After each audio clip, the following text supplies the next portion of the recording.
আসসালামু আলাইকুম এভরিওয়ান। সাফা মারিয়া কিচেন থেকে আপনাদের জানাই স্বাগতম।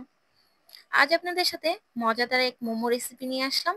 আজ আপনাদের রান্না করে দেখাবো কিভাবে আমি সাবুদানা দিয়ে মজাদার এই মোমোটি বানাই। তো চলুন, এখানে সাবুদানা আমি প্রথমে হালকা করে ভেজে নেব। 1 কাপের মতো সাবুদানা নিয়ে নিয়েছি, আপনারা চাইলে আরো বেশি নিতে পারেন। তো সাবুদানা ভাজা হলে এখানে ঠান্ডা করার জন্য আমি রেখে দেবো। আর চুলার মধ্যে আরেকটি কড়াই বসিয়ে দিয়ে দেব কিছুটা তেল আর চিকেন। হালকা করে 2-3 মিনিটের মতো ভেজে নেব। এখন দিয়ে দেবো 1 চামচের মতো আদা রসুন বাটা, এটাকেও আমি 2-3 মিনিটের মতো ভেজে নেব। দিয়ে দেবো মরিচের গুঁড়া 1 চামচ, ধনিয়ার গুঁড়া 1/2 চামচ, গরম মশলার গুঁড়া 1/2 চামচ, আর টেস্টিং সল্ট 1 চামচ। মরিচের গুঁড়াটা আপনারা চাইলে কমিয়ে বাড়িয়ে নিতে পারেন। এখন আমি ভালো মতো ভাজা হয়ে এসেছে, দিয়ে দেব পেঁয়াজ কুচি, ক্যাপসিকাম কুচি 2 ধরনের, সবুজ আর হলুদ কালারের। আপনারা চাইলে লাল কালারটাও ব্যবহার করতে পারেন আপনাদের ইচ্ছা মতো।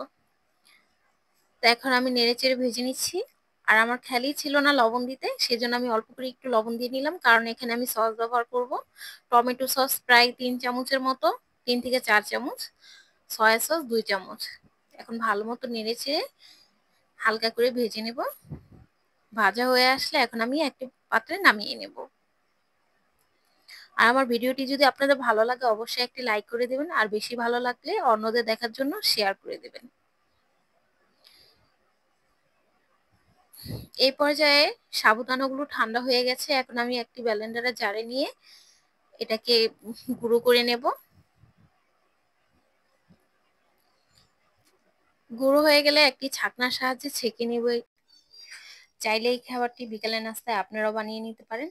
খেতেও খুব মজা হয়, দেখতেও খুব সুন্দর, ইউনিক একটি খাবার। তো এখন আমি হালকা কুসুম গরম পানি করে রেখেছি, সেটা দিয়ে ভালো মতো মিক্স করে নিচ্ছি। মেখে সুন্দর করে একটি ডো তৈরি করে নিয়েছি, আর সাথে অল্প কিছুটা লবণ দিয়েছি। এখন ছোট ছোট করে রুটির মতো বেলে নেব। বেলে কিছুটা পুর দিয়ে এখন আমি আমার মন মতো ডিজাইন দিয়ে বানিয়ে নেব।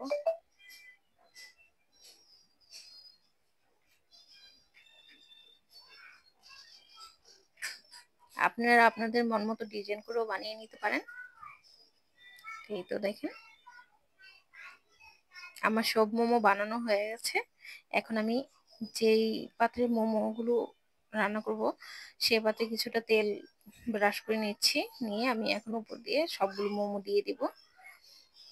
আর আগে থেকে আমি একটি পাত্রে পানি গরম করে নিয়েছি বেশ কিছুটা।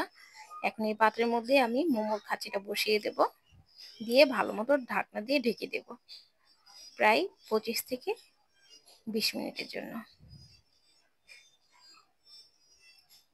তো দেখেন 20 মিনিট পর মোমোগুলো কি সুন্দর দেখতে কালারফুল হয়েছে, খেতেও কিন্তু খুবই মজা হয়েছে। আর রান্নার নতুন নতুন ভিডিও পেতে চ্যানেলটি অবশ্যই সাবস্ক্রাইব করে দিবেন।